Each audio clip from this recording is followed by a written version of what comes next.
해마다 여름철이면 모기를 쫓기 위해서 여러 가지 방법이 동원이 되는데요.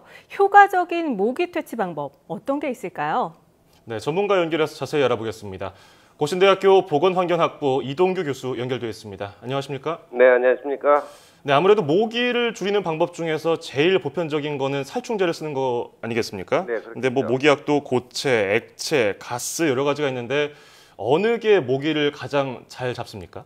네, 일단 여러 종류의 가정에서 쓰는 모기약들은 용도에 따라 조금 다릅니다. 예. 근데 특별히 모기향인 경우가 이제 고체가 되겠고, 전자 모기향 같은 것이 이제 액체형인데요. 그다음에 이제 에어로졸 뭐 이런 것들이 있는데, 일단 모기향이나 전자 모기향은 형태는 다르지만 기작은 마찬가지입니다. 즉 연기라든가 가스를 통해서 공중에 이제 그걸 나타나게 해서 거기 집안에 들어온 모기들을 죽이게 하는 것인데, 예. 이 경우에는 밀폐시키지 않으면 집안에 있는 모기들이 죽지는 않습니다.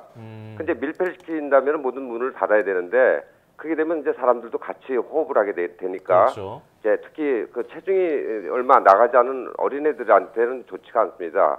그러니까 이것은 죽이기 위한 방법이라면 사람이 없을 때 문을 다 닫고 그걸 사용을 해야 죽일 수 있는 것이고요. 예. 그다음에 에어로졸 같은 경우는 이것은 맞춰서 죽이는 방법이거든요.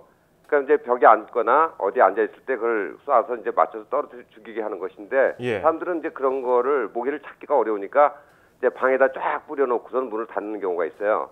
근데 그렇게 되면은 이제 방 안에 살충제 성분들이 남아 있게 되죠. 특히 애들 방에서는 그런 방법은 별로 좋지 않고요. 또 그 안에 에어로졸 속에는 석유 같은 성분들이 있기 때문에 가구에 가루들이 다 묻습니다. 물방울 같은 것들이. 그래서 다 닦아야 되는 그런 번거로움이 있죠. 그렇죠. 미끌미끌해지죠. 네. 네. 예. 네, 이렇게 살충제 성분이 각각 다른 만큼 또 종류가 많이 다른데 인체에 미치는 영향도 다른 건가요? 예, 가정용에서 쓰고 있는 모기 살충제들은 속효성 살충제입니다. 그러니까 우리 저희 보건소에서 사용하는 방역 살충제 같은 경우는 맞아도 금방 죽지를 않고 하루 정도 지나야 이제 죽는 그런 비교적 안전한 약제인데, 가정용에서는 그렇게 하면은 모기들이 계속 살아서 흡혈할 수 있기 때문에 맞으면 그냥 떨어지는, 금방 죽을 수 있는 좀 독성이 강한 약제를 쓰게 됩니다. 그러니까 안전한 약제를 있다고 볼 수는 없죠. 예. 그래서 요즘에 그래서 캠핑이라든지 야외 활동도 많이 하시거든요. 그러면 예. 나갈 때 피부에다가 뿌리거나 바르는 일명 모기 기피제 많이 사용들 하시잖아요. 네. 이 피부 건강에 이게 문제되지 않을까요? 네, 이거는 이제 피부에 직접 뿌리거나 바르는 거기 때문에 식약처에서 안전성 테스트의 증명을 다 해서 허가가 난 그런 약품들입니다. 예. 근데 그런 것들은 비교적 거의 피부에 별 문제가 없고요.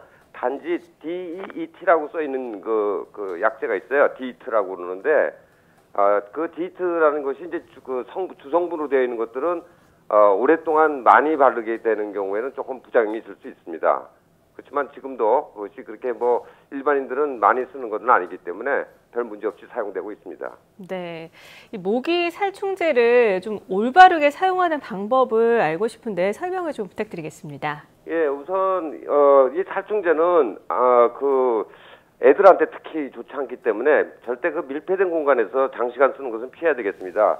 특히 전자 모기향 같은 경우에는 눈에 보이진 않지만 살충제가 나가는 것이거든요. 그러니까 사람들이 이게 별로 이렇게 느끼지를 못하기 때문에 네. 조심해야 되고요. 특히 밀폐된 공간, 야외에서는 텐트 속 같은 데다가 계속 틀어놓고 밤을 샌다거나 또 거기서 잠을 자게 되면 좋지가 않고요. 그리고 또 어린애들 손에 닿지 않은 곳에다 보관해야 됩니다. 에어로졸 같은 경우는 호기심만 애들이 누르게 되면 잘못하면 눈에 들어갈 수도 있고 하기 때문에 예. 손에 닿지 않는 장소에다가 보관을 하고요. 또 모기향은 상당히 고열입니다. 한 600도 이상 되기 때문에 화재 일어날 가능성이 많아서 밤에 자기 전에는 반드시 꺼야 된다는 그런 조심을 해야 되겠고요. 그다음에 에어로졸 같은 경우는 그 안에 분사용으로 LPG 가스가 들어가 있습니다. 그래서 LPG 가스는 그게 상당히 가연성이 높기 때문에 차량 내에다가 이제 넣어놓게 되면 여름철 상당히 온도가 올라가서 폭발할 수 있는 위험성이 있기 때문에 차에다 두지 않으셔야 되겠고요. 그다음에 화기 근처에다 두셔도 안 되겠죠. 예. 이런 것들을 좀 조심하셔야 되겠습니다. 특히 아이들 키우는 부모님들은 이 살충제 관리를 잘해야겠다는 생각이 드는데요. 그렇다면 건강에 무해하고 효과도 좋은 친환경 살충제는 따로 없을까요? 네, 친환경 살충제 즉 그 이제 모기만 죽이고 사람들에게 별 문제가 없는 약재들은 모기 유충 약재든 그런 약재들이 있어요. 예. 미생물 살충제라든가 곤충성장 억제제 같은 경우는 우리 인체에는 크게 문제가 안 되는데 네네. 성충의 경우에는 그런 약재가 없습니다. 유감스럽게도. 그래서 안전하다고 할 수 있는 약재는 지금 현재 없습니다. 아, 그렇군요. 자, 이번에는 행동 요령을 좀 알아볼까 하는데요.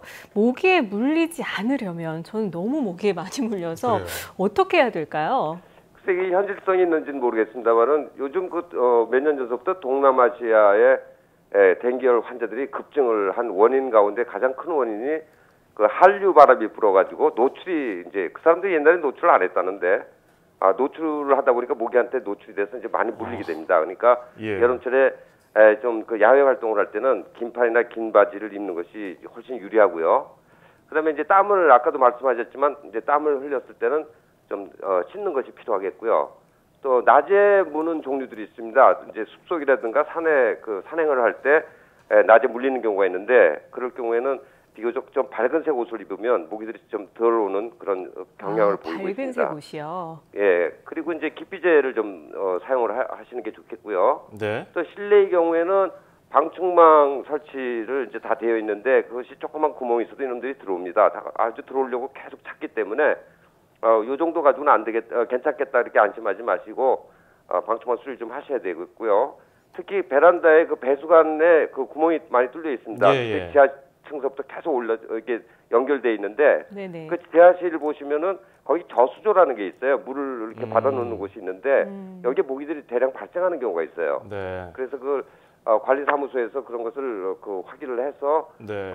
그 약재를 뿌리게 되면 금방 그게 해소가 되고요. 또 가정집에서는 배수관에다가 그 마개를 설치를 해서 두게 되면 모기들이 들어오질 않습니다. 네.